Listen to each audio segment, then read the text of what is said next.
जल्दबाजी में, हड़बड़ाहट में अक्सर गलती होती है। इसीलिए कहते हैं कि जल्दी का काम शैतान का काम। पर दूसरी तरफ ये भी कहते हैं कि कल करे सो आज कर, आज करे सो अब, पल में परले होएगी बहुरे करेगो कब। अर्थात यही है कि किसी भी चीज़ के लिए एक बैलेंस अप्रोच ही सबसे बेटर है।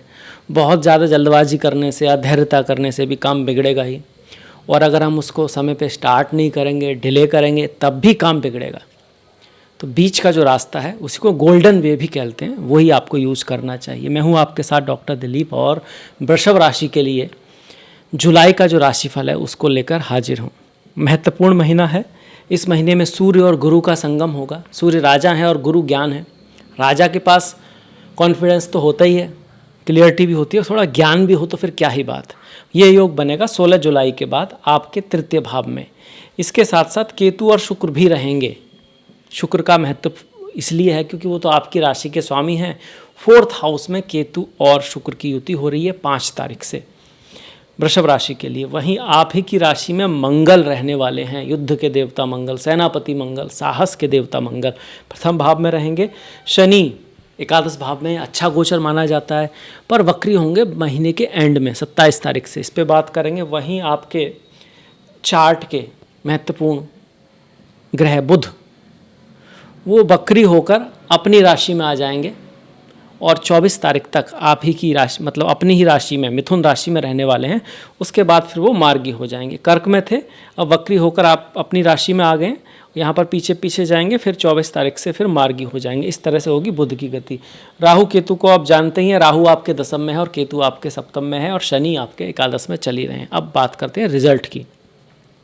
देखिए, सबसे पहले तो मंगल हैं, पहले भाव में है। पहले भाव में कोई भी ग्रह आ जाए उसकी इंपॉर्टेंस बढ़ जाती है। चार्ट की बात करें तो मंगल 12वें भाव के स्वामी हैं आपके, और सप्तम भाव के स्वामी है। 12वां भाव विदेश है, हॉस्पिटल्स है, इंपोर्ट एक्सपोर्ट है, लॉस भी है, थोड़ा चीज़ों का नुकसान भी है चीज़ों का। अब वो आ गया पहले भाव में, तो ये सारी चीज़ें ज़िंदगी में आ सकती हैं। पॉसिबिलिटी 100% बनती है बाहर जाने की, विदेश जाने की, पैसा खर्च होने की, और स्वास्थ्य का भी हमको ध्यान रखना है। 12th लॉर्ड अगर पहले ही भाव में आएगा तो स्वास्थ्य का तो ध्यान रखना ही रखना है।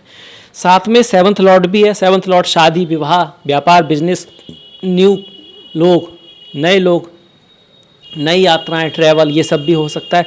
पर चूंकि मंगल है और उसका खुद का नेचर मलेफिक है, गुस्सा क्रोध दिखाता है, जल्दबाजी दिखाता है, अधैर्यता दिखाता है, इससे हमको बच के रहना है। पेशेंसली, आराम से अपना काम करता है, मेहनत से, स्मार्ट तरीके से उसको करते रहना है, छोड़ना नहीं है। पर जल्दबाजी से, गुस्से से, क्रोध आदि से हमको बच के भी रहना है। तो हम इस मंगल की एनर्जी का अच्छा रिजल्ट ला पाएंगे। यहाँ पर मंगल अपनी ही दृष्टि डाल रहा है सप्तम भाव पर, अपनी ही राशि पर।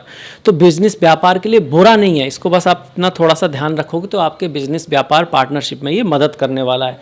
अष्टम पर मंगल की दृष्टि हमेशा ही एक्सीडेंट आदि से थोड़ा सावधान रहने को कहा जाता है कि ड्राइव करो तो भैया तेज़ी से मत करो, दुर्घटना से देर भली। बात सही है, उस चीज़ का ध्यान रखें। और चौथे भाव पर जो दृष्टि है, जहाँ पर केतु भी हैं और शुक्र भी हैं, तो ये 3, 4, 5 चीज़ें बताती है कि भैया एक तो माता के साथ संबंधों में थोड़ा सा ध्यान रखना है आपको। दूसरा, आपको अपने स्वास्थ्य का विशेष ध्यान रखना है। अगर आपको हृदय, लंग्स, ये सब, मतलब ये जो इलाका है ना, हृदय हो गया, लंग्स आ गया, यहाँ पे इसोफेगस होता है, ये जो छाती वाला जो इलाका होता है उसको हम 4th हाउस से दिखाते हैं। वहाँ कोई अगर दिक्कत है तो आपको थोड़ा सा ध्यान रखना है। शुक्र केतु साथ में हो, किसी किडनी की प्रॉब्लम हो, किसी को हार्मोनल कोई डिजीज़ हो, उसको भी उसका ध्यान रखना चाहिए। ऐसा नहीं सबको कुछ होने वाला है। जिनकी कुंडली में इस तरह का योग है, 4th लॉर्ड अच्छी जगह नहीं बैठा है, 6, 8, 12 में है, तो उनको थोड़ा सा ध्यान रखना चाहिए। शुक्र केतु, क्योंकि शुक्र रिलेशन है और आपके चार्ट में पहले ही भाव का स्वामी है, तो स्वास्थ्य के साथ साथ रिलेशंस, खास करके फीमेल्स से, आपकी बहन हो सकती हैं, आपकी फ्रेंड हो सकती हैं, आपकी माता हो सकती हैं, कोई भी हो सकती है। जो फीमेल्स हैं उनके साथ उनका भी ध्यान रखना है। उनकी लाइफ में भी खुद कुछ संघर्ष, कुछ प्रॉब्लम हो सकता है, या उनसे आपके जो रिश्ते हैं उसमें कुछ डिफरेंस ऑफ ओपिनियन, ये सब क्रिएट हो सकते हैं। शुक्र केतु का योग। धन को लेकर कोई भी निर्णय सोच समझ के लेना है। कई बार धन का खर्च करना अच्छा होता है, धन है ही इसलिए कि आप उसका यूज कर पाओ ज़िंदगी में। कई बार फालतू में नहीं करना होता है, वो आपको देखना होता है। कई बार किसी की दान, हेल्प करना भी अच्छा होता है। कहने को तो हम उसमें भी धन दे ही रहे हैं। तो सोच समझ के एक बैलेंस अप्रोच ही जीवन में रखनी चाहिए।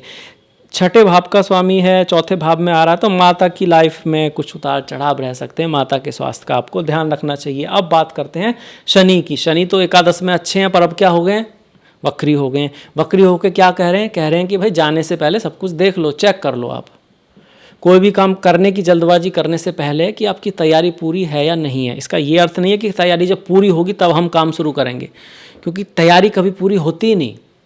ज़्यादातर चीज़ें आपने चेक कर ली हैं तो फिर आप काम के लिए जा सकते हो। कुछ चीज़ें आती ही सामने जब हम उस काम को शुरुआत करते हैं। जैसे कहीं भी आपको जाना है, आप सोचो कि यहाँ से और मेरे जो गोल तक का रास्ता है एकदम मुझे दिख जाए, वो तो दिखेगा नहीं। किसी एक सड़क तक, किसी एक चौराहे तक आप कहीं देख सकते हो, उसके बाद का रास्ता आपको वहाँ से निकलेगा। तो शुरुआत भी करनी है, तैयारी भी करनी है, एक बैलेंस अप्रोच जो है वो जीवन में रखनी है। पर हाँ, वक्री ग्रह कहते यही है कि जल्दबाजी में ना रहें। पुरानी चीज़ों से लाभ हो सकता है, पुराने पार्टनर से लाभ हो सकता है, कोई पुराना काम, कोई ऐसी चीज़ जो आप करना चाह रहे थे उस समय नहीं हुई, अब हो सकती है। पुराने दोस्त, पुराने फ्रेंड्स से मुलाकात हो सकती है।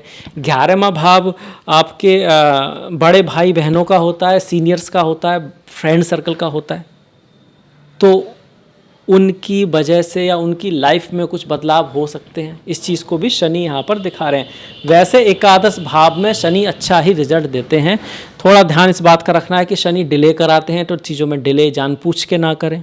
जो होता ना, कभी कभी हम खुद ही डिले कर रहे हैं, तो ऐसा ना करें। दूसरा, शनि आपको सफाई वगैरह से थोड़ा सा, शुक्र सफाई इसको ज़्यादा दिखाते हैं, लग्जरीज को दिखाते हैं, साफ़ सुथरेपन को दिखाते हैं। शनि थोड़ा गंदगी को दिखाते हैं, अंधेरे को दिखाते हैं। तो उनसे आपको उसकी जो नेगेटिव चीज़ है उससे दूर रहना। उसकी जो अच्छी चीज़ है, पंक्चुअलिटी है शनि का, डिसिप्लिन्ड है आपका, हार ना मानना है। जो व्यक्ति हार नहीं मानता ना, उसको हराना बड़ा मुश्किल है, असंभव है, क्योंकि उसने तो हार मानी नहीं है। वो हार भी गया तो फिर ट्राई करेगा और कभी ना कभी जीत जरूर जाएगा। तो वो शनि की जो अच्छी क्वालिटीज़ हैं वो आप अपने अंदर धारण करें। शनि की तीसरी दृष्टि पहले भाव पर पड़ रही है, मंगल भी बैठा है, स्वास्थ्य का बिल्कुल ध्यान रखें। नो डाउट बुध अपनी ही राशि में बैठे हुए हैं, बहुत ही बढ़िया बात है, वक्री ही सही। धन के मामले में आपके कुछ किए गए पुराने प्रयासों से रिजल्ट निकल सकता है। अगर आपका कोई फैमिली बिजनेस है और आपका कोई काम करना चाह रहे थे, अटक रहा था, नहीं हो पाया, तो वो हो सकता है। आपको कहीं बोलना था, कोई कॉन्फ्रेंस थी, आपको कुछ अपने आप को प्रेजेंट करना था कहीं पे और किसी वजह से वो रद्द हो गया था, वो फिर से आ सकती है वो चीज़ें। इस चीज़ को कौन दिखा रहे हैं? बुध दिखा रहे हैं यहाँ पर द्वितीय भाव में बैठकर। पर बुध भी वक्री हैं। वो क्या कह रहे हैं, भैया बोलने से पहले सोच लो। कोई चीज़ खरीदनी है तो डॉक्यूमेंट चेक कर लो। कोई इलेक्ट्रॉनिक्स आइटम वगैरह कुछ आप खरीद रहे हो तो उसमें भी थोड़ा चेक करके, एक दो बार में चीज़ें होंगी, पहली बार में हो सकता है गलत भी हो जाएं, तो कोई बात नहीं, दूसरी बार करो, पर पहली बार में ही थोड़ा सोच समझ के करने की कोशिश करो। वो है इसका मतलब जो हम ध्यान रख सकते हैं, जो रियल रेमेडी है आपकी। उसके बाद सूर्य और गुरु का बहुत अनुपम संयोग होगा 16 तारीख के बाद, पर 16 से पहले ये सूर्य यहीं पर रहेंगे। 4th हाउस के स्वामी हैं, 2nd हाउस में आ रहे हैं, तो माता का कोई रोल बढ़ सकता है लाइफ में। मातृभूमि से दूर जाने के भी थोड़े से यहाँ पे योग बनते हैं। और सूर्य यहाँ आपकी वाणी को भी थोड़ा सा, आपको कह सकते हो, सूर्य राजा हैं, चमकते हैं, तो कभी एक्स्ट्रा ऑनेस्ट करा सकते हैं, आपको थोड़ा खर्च दिखा सकते हैं। 4th लॉर्ड इन 2nd हाउस का जाना अपने आप में अच्छा है, पर हम यहाँ ये नहीं कह सकते कि ज़मीन जायदाद से बहुत कुछ लाभ होने वाला है, क्योंकि खुद 4th हाउस जो है कोई बहुत अच्छी कंडीशन में नहीं है। पर फिर भी कोई छोटी मोटी अपॉर्चुनिटी बन सकती है आपकी। अगर आप रियल इस्टेट के बिजनेस में, आपका ज़मीन का काम है, आप इंटीरियर डिज़ाइनर हैं, आपका कोई पेंडिंग काम था और वो अटक गया था, उसको रिकॉग्नाइजेशन मिल जाए, उसके थ्रू कुछ आपको धन की प्राप्ति हो जाए। 16 तारीख के बाद यहाँ पर जब गुरु और सूर्य मिलेंगे तृतीय भाव में, तो सूर्य के लिए अच्छा गोचर माना जाता है। तृतीय भाव में सूर्य अच्छा करते हैं। तृतीय भाव में गुरु को अच्छा नहीं माना गया, पर अगर आपके चार्ट में वो अच्छी स्थिति में हैं, उनको अष्टक वर्गा में अच्छे पॉइंट हैं, तो फिर यहाँ पर गुरु आपको ज़रूर लाभ कराएंगे। कुछ सडन लाभ आपको करा सकते हैं, पैसे का, धन का लाभ भी करा सकते हैं। अगर ऐसा नहीं है तो थोड़ी भाग दौड़ कराएंगे, उतार चढ़ाव लाएंगे, उससे आप कुछ ना कुछ सीखोगे जो आपके बाद में काम आएगा। ज़्यादातर सफल लोग असफल ज़्यादा हुए हैं, मतलब उन्होंने बहुत कुछ ट्राई किया है, कुछ चला है, कुछ नहीं चला है, फिर एक बंद हो गया तो दूसरा हुआ, ऐसा बहुत कम हुआ है। गवर्नमेंट जॉब नहीं है कि लगी तो फिर हम उसी जॉब को कर रहे हैं। जितने भी आप बिजनेसमैन देखोगे उन्होंने 10 तरह के काम किए हैं और बहुत सारे कामों में वो असफल भी हुए हैं। हमको नहीं पता, ये बात अलग है। ये इसी चीज़ को दिखाता है कि आपके जो लेसन्स होंगे वो आपको काम आएंगे, थर्ड हाउस का मतलब था भाग दौड़, उथल पथल, प्रयास करने के बाद फिर चीज़ों का होना। होंगी किसकी वजह से? क्योंकि आपने वो चीज़ें देखी हैं तो आपने उनसे बहुत कुछ सीखा है, फिर वो धीरे धीरे आप अनकॉन्शियसली अपने आप ही यूज करने वाले हो। तो तीसरे भाव में गुरु यही दिखाते हैं, अच्छे हुए अष्टक वर्गा में उनके बढ़िया पॉइंट हुए तो फिर वो सडन लाभ भी आपको करा सकते हैं। 11वां भाव बड़े भाई बहन आदि के थ्रू और आपके कम्युनिकेशन के थ्रू आपको कोई लाभ हो सकता है, इसकी संभावना भी बनाते हैं। साथ में 1 2 3 4 5 शादी विवाह, अगर आप सिंगल हैं तो गुरु का गोचर आपको इस तरह की अपॉर्चुनिटी बना सकता है कि आपकी किससे मुलाकात हो, आपके जीवन में कोई आए, या फिर आप रिश्ते वगैरह की तलाश कर रहे हैं। क्योंकि सप्तम भाव शादी का भाव है, उस पर गुरु की दृष्टि आना शुभ है। भाग्य के भाव पर भी गुरु की दृष्टि आएगी और एकादश भाव लाभ के भाव पर भी गुरु की दृष्टि आएगी। तो इन सब के लिए तो अच्छा गुरु करेंगे। पर तृतीय भाव में है तो कोई भी चीज़ होगी, मेहनत एफर्ट हार्डवर्क तो होगा। ऐसा नहीं कि आप सिंपली चीज़ें मिल जाएं, पर हाँ भाग्य भी बढ़ेगा, लाभ भी हो सकता है, आपके लिए भी अच्छा है, आपके जो सीनियर्स वगैरह हैं उनके लिए भी अच्छा है, छोटे भाई बहन अगर आपके हैं तो उनका सपोर्ट भी आपको मिल सकता है। पर ये सारी चीज़ें होंगी किसके साथ? मेहनत के साथ, एफर्ट के साथ, सीधे नहीं होंगी। सीधे होने के लिए बहुत जो अच्छा माना जाता है वो दूसरा, 5वां, 7वां, आपका 9वां और 11वां माना जाता है। फिर डिपेंड करेगा आपकी दशा महादशा कैसी है। अगर आपकी बहुत अच्छी कोई दशा महादशा चल रही है तो ये रिजल्ट, शुभता वाले रिजल्ट बढ़ जाएंगे और जो नेगेटिव रिजल्ट है वो घट जाएंगे। अगर आपकी बुरी महादशा या कोई प्रॉब्लम है चार्ट में तो बुरे वाले रिजल्ट बढ़ जाएंगे और अच्छे वाले रिजल्ट घट जाएंगे। इस तरह से हम कह सकते हैं। तो गुरु को भी देख लिया, सूर्य को देख लिया, बुध को, मंगल को, शुक्र और शनि, राहु और केतु। देखिए राहु का गोचर अच्छा है। राहु जिसके 10 में दुनिया उसके बस में, ऐसा इसलिए बोलते हैं कि ये आपको सपने दिखाता है। सपने ही हैं जो हमको डिसिप्लिन देते हैं, क्योंकि सपने नहीं होंगे तो आप क्यों डिसिप्लिन फॉलो करोगे। सपना ही है जो हमको प्लानिंग देता है।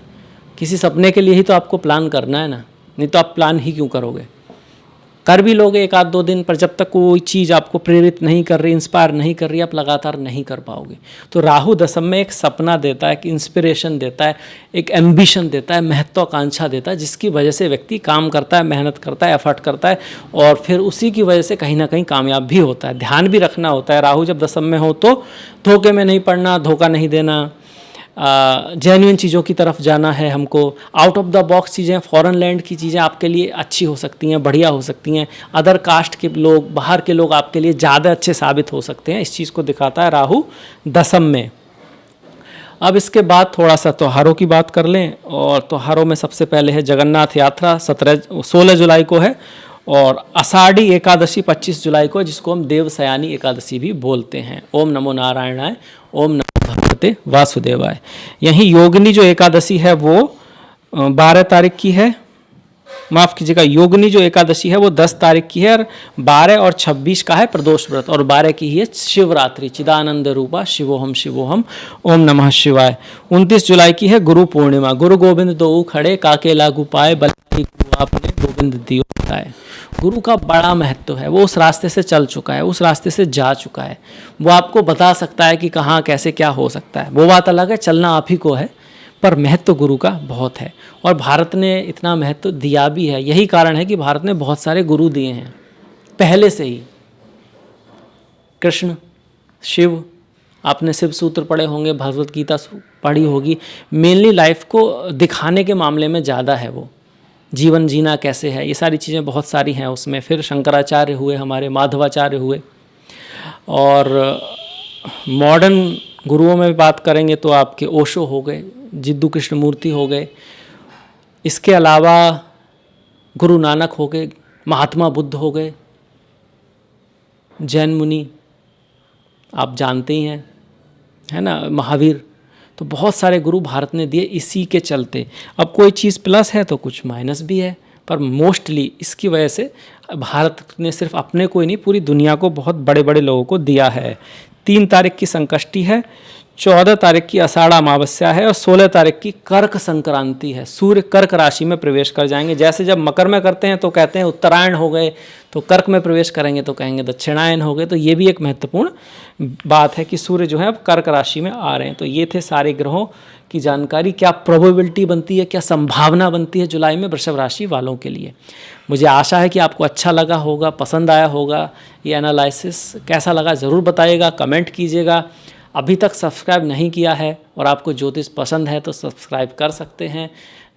आपसे मुलाकात होगी नेक्स्ट वीडियो में। तब तक के लिए आपका धन्यवाद। नमस्कार।